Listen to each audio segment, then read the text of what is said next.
Fire! Major or anything like that. But like all great things, kind of thought there must be a better way. And so that's why I decided that I wanted to be that stabby person jumping into people's cars, and that's what we set out to do. Now we've evolved a little bit. After putting that ad on Kijiji, that whole summer, the fall, the winter, everything kind of blew up. And my phone just didn't really stop ringing.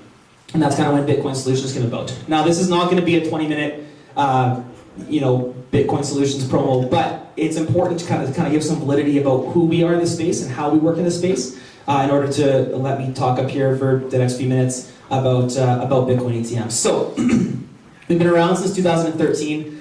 We placed the first Bitcoin ATM in Alberta, and that was in Edmonton. And then a few months later, in May, we placed the first Bitcoin ATM in Saskatchewan, and that was in May 2014.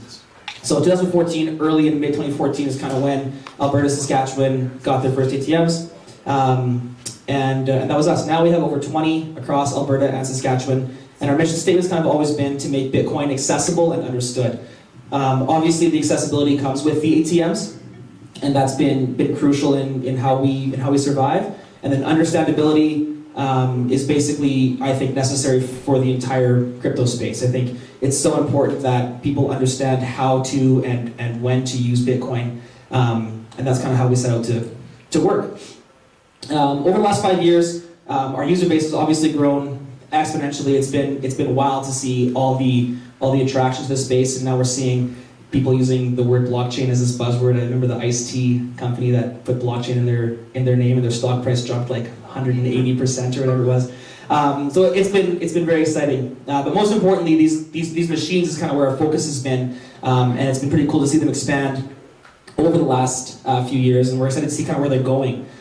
So first, this kind of leads to kind of the impact of Bitcoin machines in the space. So this right here is a picture of a coffee house in Vancouver, BC that hosted the first ever Bitcoin ATM in the world, to my knowledge. That was all the rage. It was kind of it was the place to be. Worldwide headlines.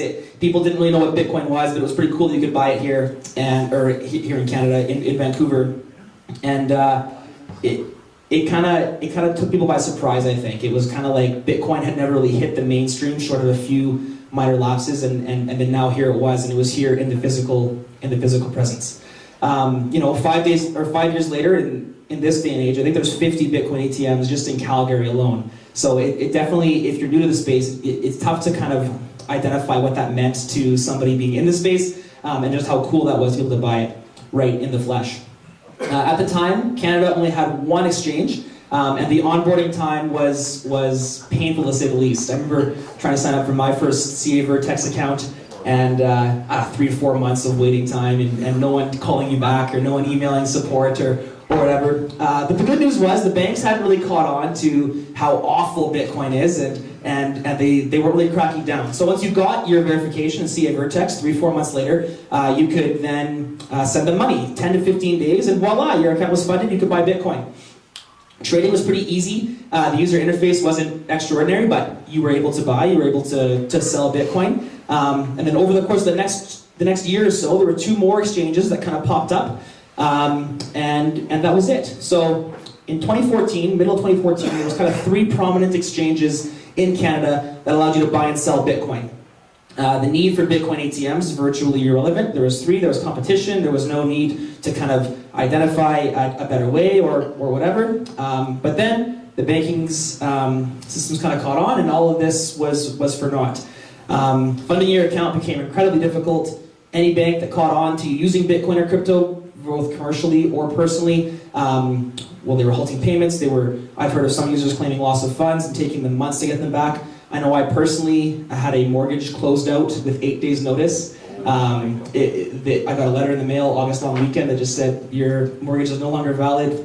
August 15th, you're good to go, and we're charging you 6.5% interest until you figure out new funding. So it's mind blowing. My lawyer was kind of looked at it and kind of said, I don't really know how they can do this. He said, but I'm 20 grand to walk into a courtroom and sue these guys, so I'm all for it, but good luck. And that's kind of where crypto users were at that time. So I think even today things are getting a little bit better, obviously with certain banks, but I know that this came out just this week.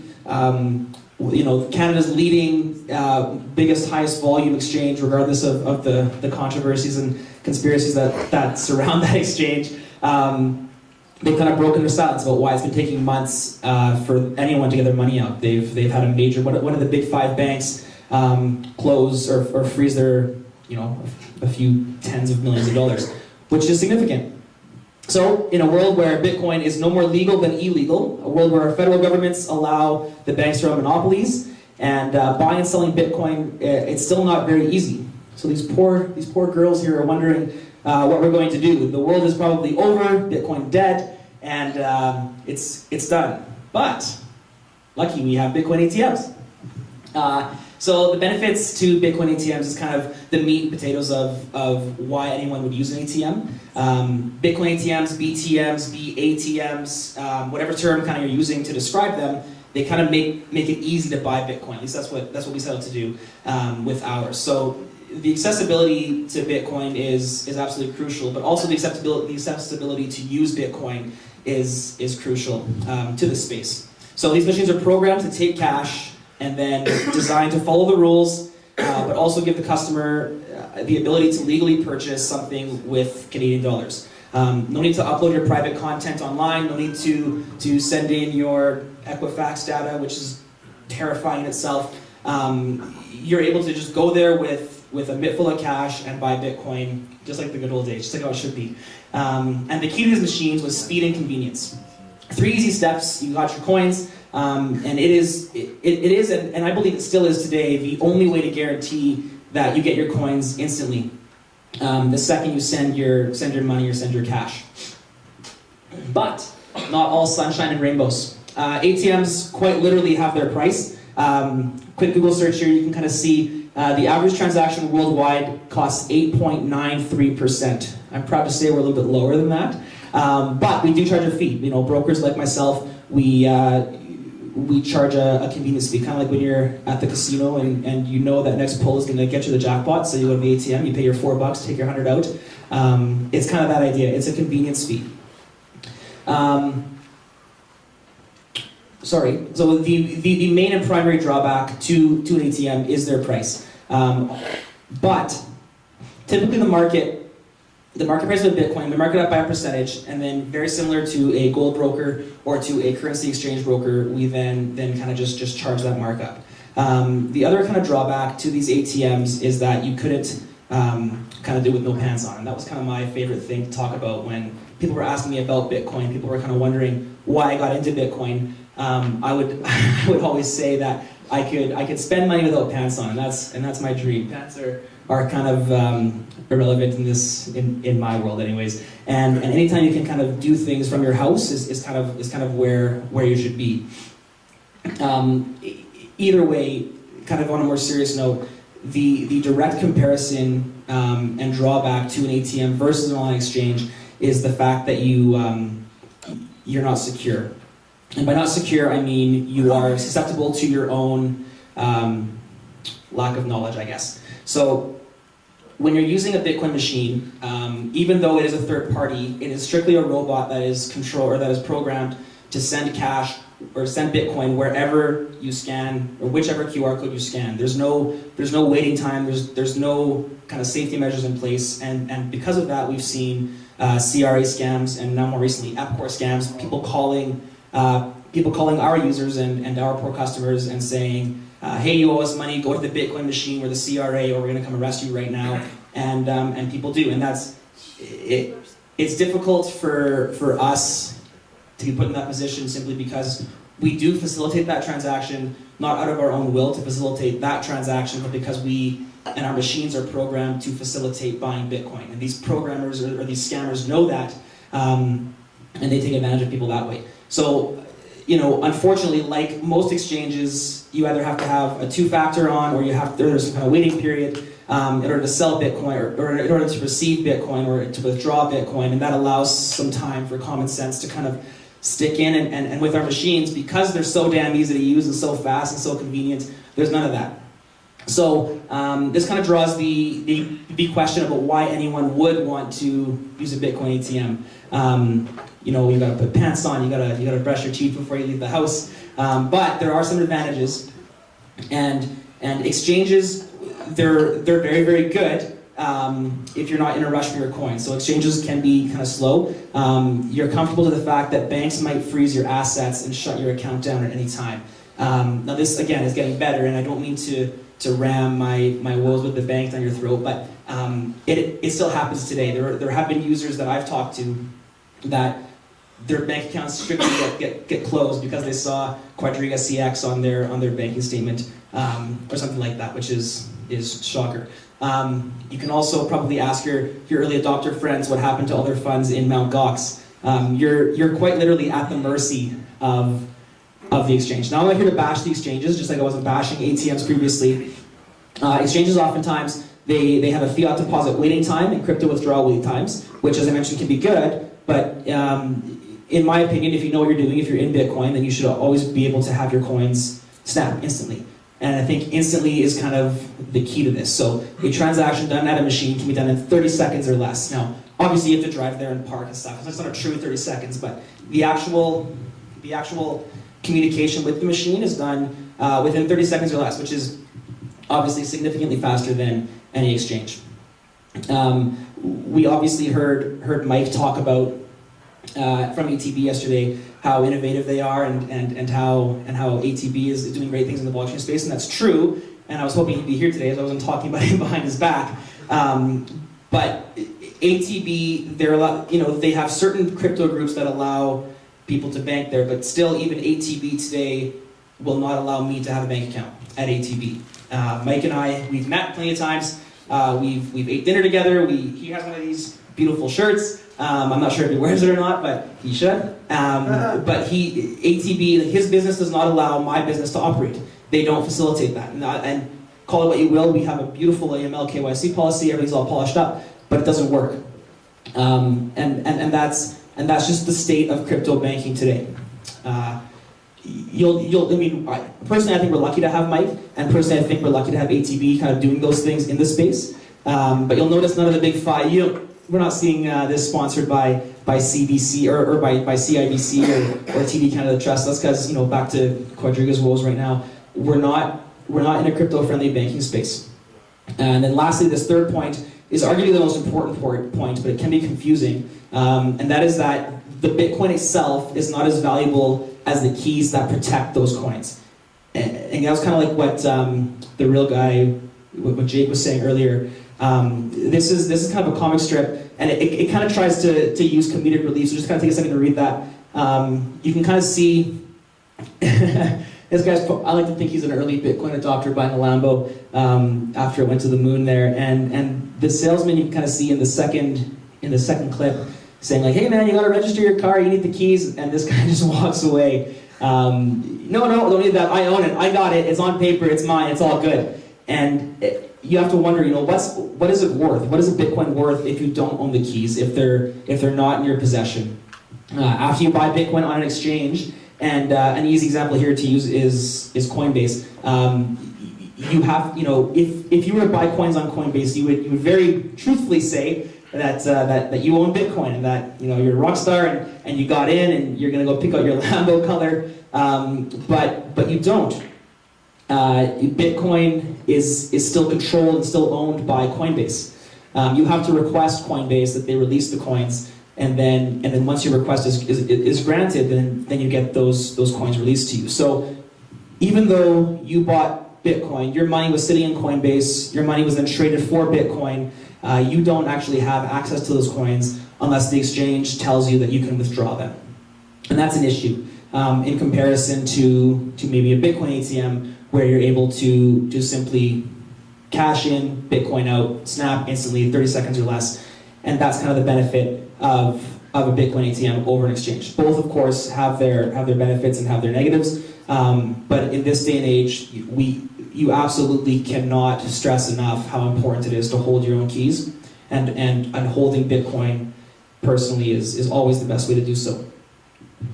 This here kind of shows the ramp up of how Bitcoin ATMs have come into the market. So obviously, pretty similar to a Bitcoin chart. If you think about it, Bitcoin ATMs are coming into the market at Godspeed, and it's exciting to see it. It makes the future look very, very exciting.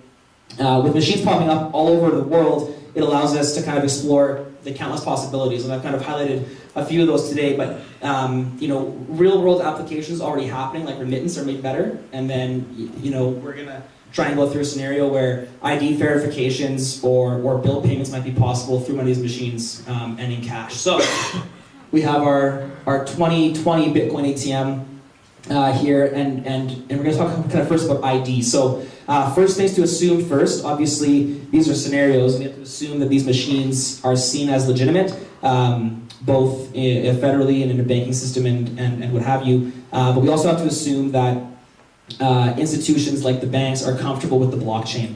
And that's kind of, I think that's where we're going, but it's important to assume that right now. So if we take these two assumptions in the real world, then we could perform ID checks at a Bitcoin ATM. Now, if an application was in place through an API, kind of like Jumio, which is kind of like an identifying application online, there's no reason that anyone couldn't go to any Bitcoin ATM in the world to do an ID check, whether it be for a mortgage or for any KYC kind of possibilities or whatever. The ATM could request a key given to the user by the institution looking to verify ID. Maybe a voting agency, maybe a bank, and then the user would simply scan their key that given to them from the institution, scan their ID, check done. They would get a request back to the institution saying, "Yep, this person is who they say they are. Feel free to move forward with the transaction that you're trying to perform." So this kind of application would be obviously good if you're traveling, you're looking to buy a house, you're out of town, you just don't want to go to the bank. You just don't want to go sit in line and wait and have stale coffee and then have small talk about your dog that you just got for 20 minutes before doing a 30-second ID check. This is possible.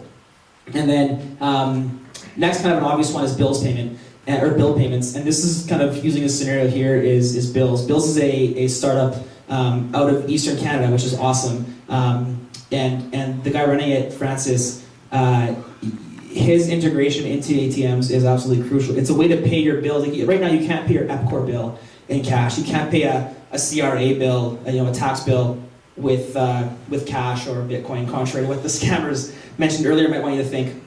But this kind of offers you a way to offer bill payments anywhere in the world. So the idea that you don't have to be in town or have a bank account to pay your bills is something exciting, something that a Bitcoin ATM could offer. So what we do is obviously bills have to be set up on a screen. You'd have to kind of predetermine that account on the bill side of things, and then simply walk up to an ATM, the bills application, kind of moving through it, selecting bills, and then selecting the account that you wanted to pay, boom, boom, boom, insert cash, and voila. On the back end, what would happen is you would essentially just bought Bitcoin, sent the Bitcoin to Bills, Bills then sends that Bitcoin and pays your bill for you. So all that stuff kind of happens in the back end, but it would happen snap instantly at the Bitcoin ATM. And you can do that with any denomination too, which would be super exciting. So if you're traveling in Europe and you got to pay your EPCOR bill, you got to pay your Shaw bill or your TELUS bill or your phone bill, then you'd be able to go to any Bitcoin ATM, pay in any denomination, and have that Bitcoin sent. It kind of just removes the borders and removes the inability to do things that we have right now. And then kind of more as an improvement, what I hinted at earlier, would be something like remittance. So currently, remittance in 2014 in the US was $102 million. And that's obviously all through foreign workers, or for the majority of part, through foreign workers. As foreign workers come here and they work their asses off to support their family back home, and then they go to Western Union and they get charged astronomical amounts of money to send that money back home, on top of having to wait. So, obviously we have to make a couple assumptions here that there's a giant network of these Bitcoin ATMs, which is growing every day, which is exciting. But that would allow somebody essentially to go to one of these machines, open up a remittance account, scan their partners or send their partner a notification, insert cash, and then on the other end, virtually instantly, that cash to be withdrawn in any country. Basically, again, kind of on the back end, it would be simply the machine sending Bitcoin from one machine to the other, which would be designated in the back end. But these users would be able to purchase Bitcoin and send to their loved ones back home, and then have have that ability to send money back home, again, in their currency. And obviously there's still fees, but significantly less and less waiting time than what Western Union would be. So obviously, just a couple of different, ideas of what these ATMs can kind of come to. Obviously, they're going to continue to grow and expand and evolve. But these ATMs, they really kind of make the space a lot easier to navigate, and kind of, we're always looking for real world applications of where they could be. And that's kind of everything for everyone for today.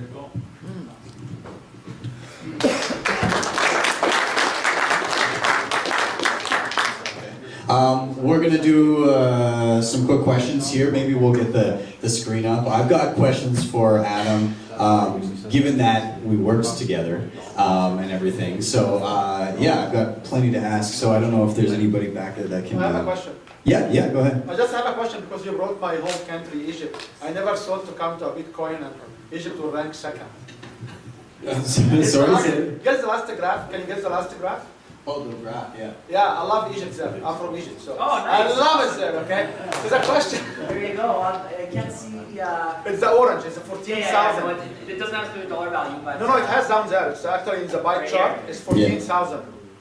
14 million or whatever. Yeah, I think it's more than $14,000, but I don't know what the number exactly represents. So the question to you is, these all are, we call it non-North American countries, or like non-G8, G20 countries. So what is the commonality of this process to make country like Egypt make 14,251,000 dollars, or whatever millions is, to rank second?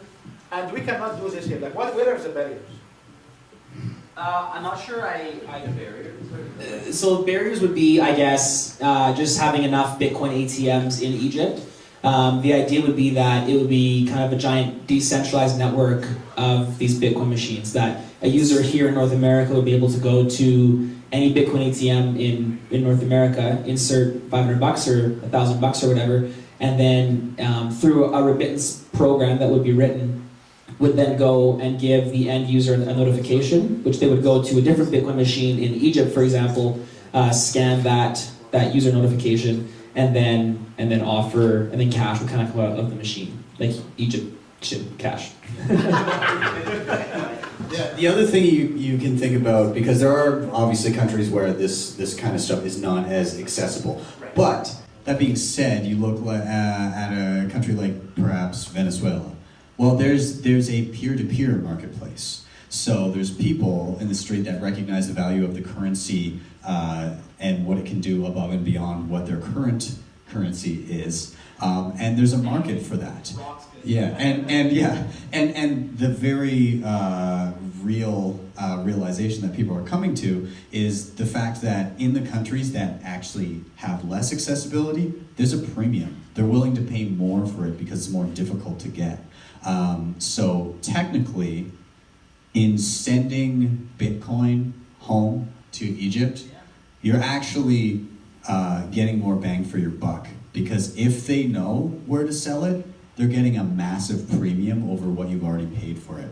At one point in South Korea, what was the premium? Double. It was double the price in South Korea at one point, just because it was so difficult to get. You see premiums in places like Venezuela. You see premiums in India as well. That was, I believe, the number one place. Greece, wherever there's financial friction and issues with the currency, there's huge premiums on Bitcoin because it's more, and it's actually not a premium on Bitcoin. It's a lack of value with the currency in the country. It's a guaranteed saving. We call it guaranteed saving or guaranteed equity.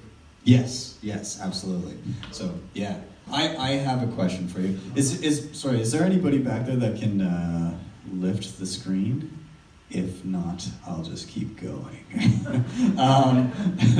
The chair is so nice with the light. Okay, so what are, obviously banking is a major pain point for you.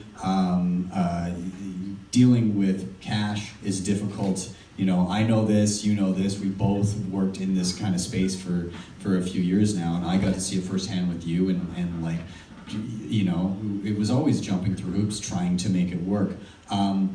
do you think that the way the banks are handling this right now, what is their impact? Are they just slowing things down? Are they causing more friction that are they causing more friction than is needed? And what will be the impact of how they're handling this? Are they just pushing people further away into the hands of those that have pioneered cryptocurrency? Or can they actually slow this to the point where it stops? Yeah, I guess that's a great question. So the banks right now, what they're doing is they're essentially, whenever they block a crypto transaction, it's either out of fear or out of knowing that this is in direct competition with them. So I think that they're obviously they're private entities and they can choose to do business with whoever they want. Maybe the real or a different question that we could ask is why the governments have allowed the banks to own that monopoly.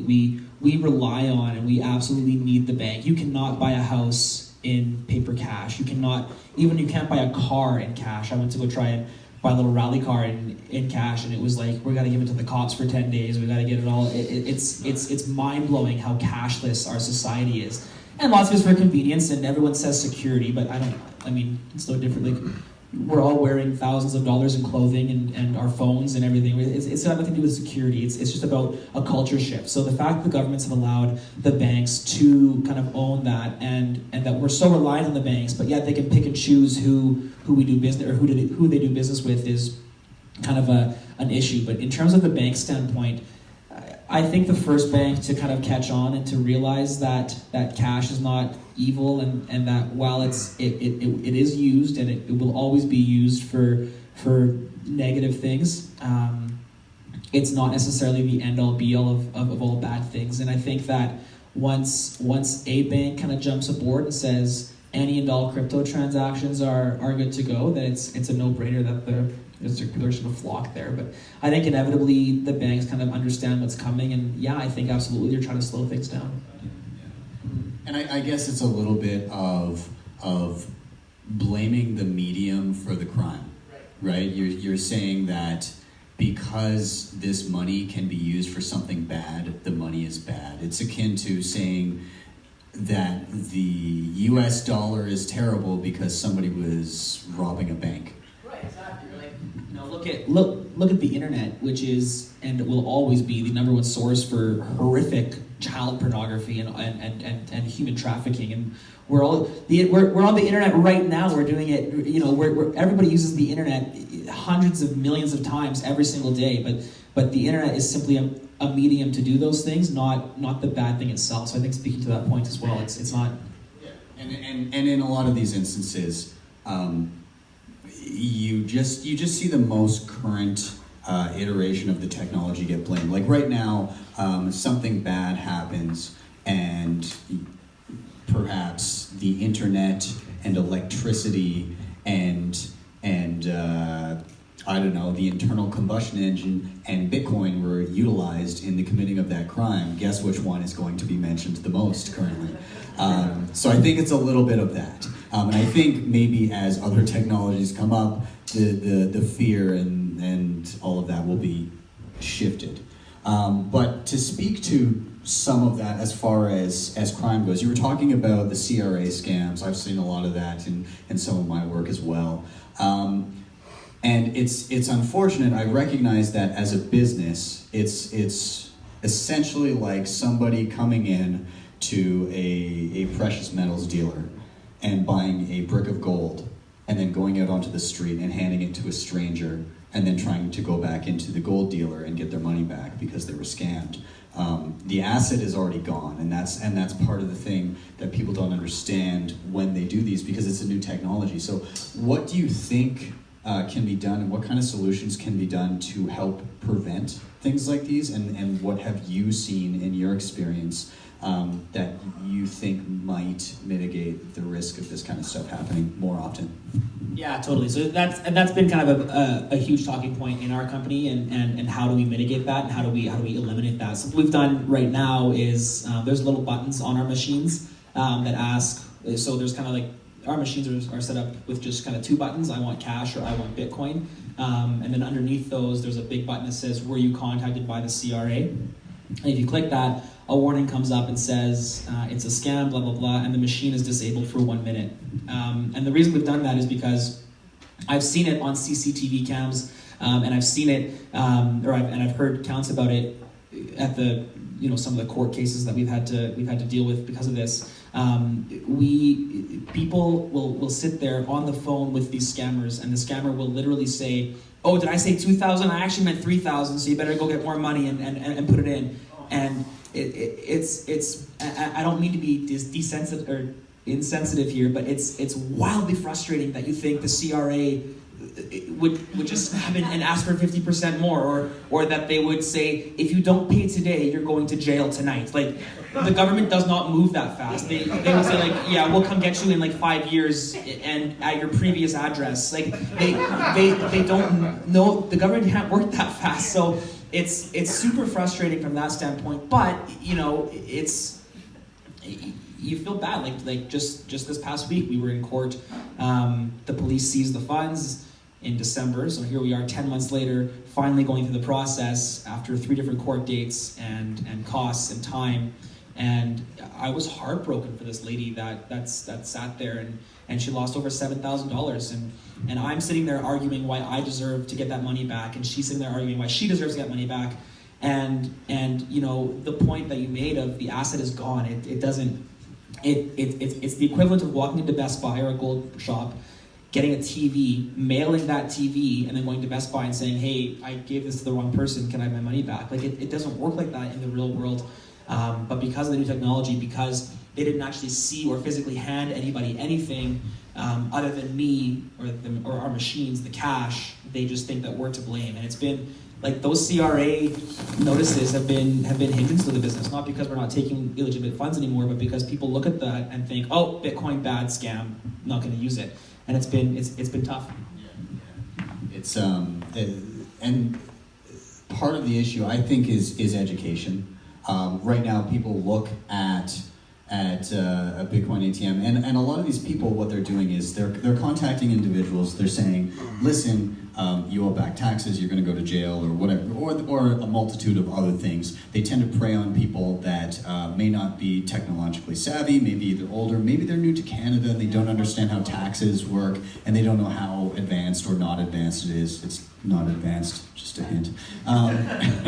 But you don't know. Maybe if you just moved here and somebody said, "Hey, you didn't pay enough taxes, you're going to jail immediately, unless you pay us quickly," and the quickest way to do that is to go to a machine, scan this code we've given you, and insert cash. As a new person to the country, maybe that doesn't sound very outlandish. Or maybe as an older individual, maybe that doesn't sound outlandish. Or maybe you just get so scared by the threats that you're hearing, and they hone in on something that makes you vulnerable, makes you not think, and they don't give you that moment to step away from the phone, because they keep you on the phone. You can get funneled into that, not realize what you're doing, and by the time all is said and done and you hang up the phone, it's already too late. It's already gone. So I think the real solution here is educating people and making people realize, because if you went to that ATM and you knew that, hey, as soon as I press this button, what I've essentially done is given money that is irreversible to an individual that I've only ever spoken to on the phone. As soon as people realize that's the equivalent of mailing a wad of cash to a P.O. box that you've never heard of, then it'll start to clue in. But people don't know how the technology works yet, and so there's no comparison to what they're actually doing.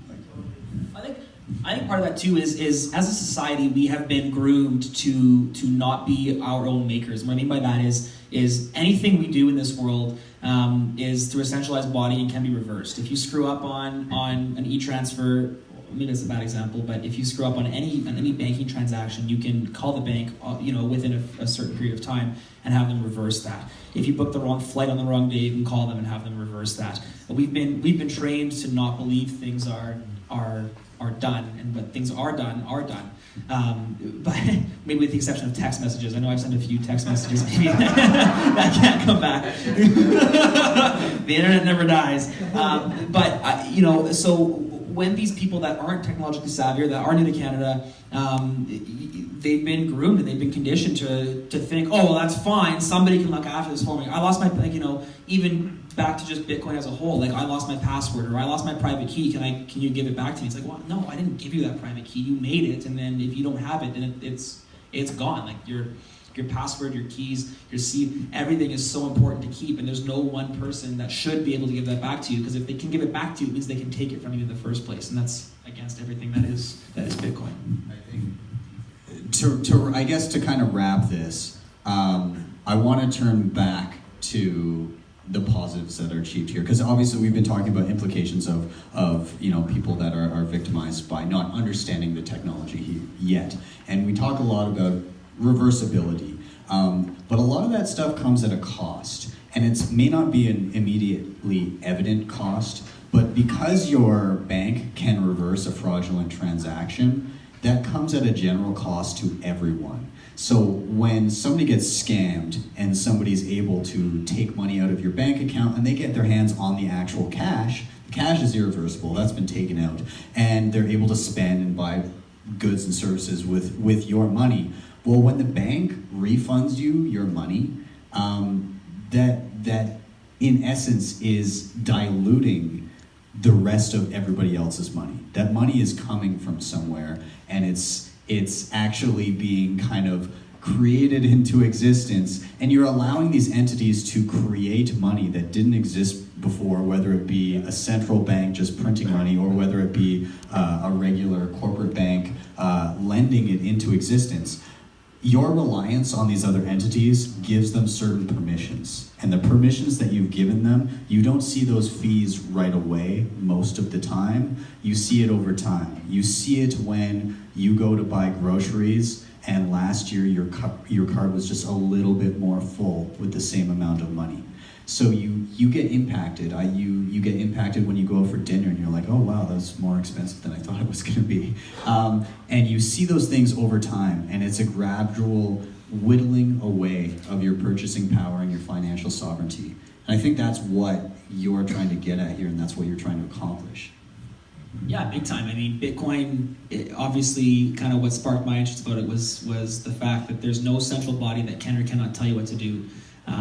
You live by your own rules, and I think that ultimate accessibility to Bitcoin is kind of where the world thrives, and where this cryptocurrency can really take off.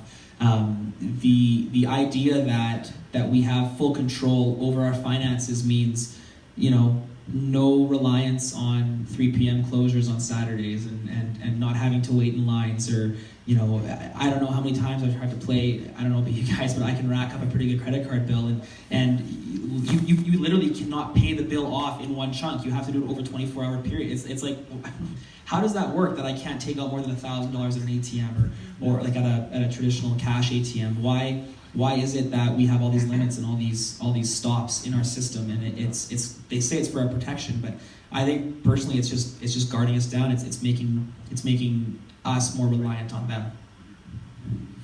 So I guess I'll just close it out here.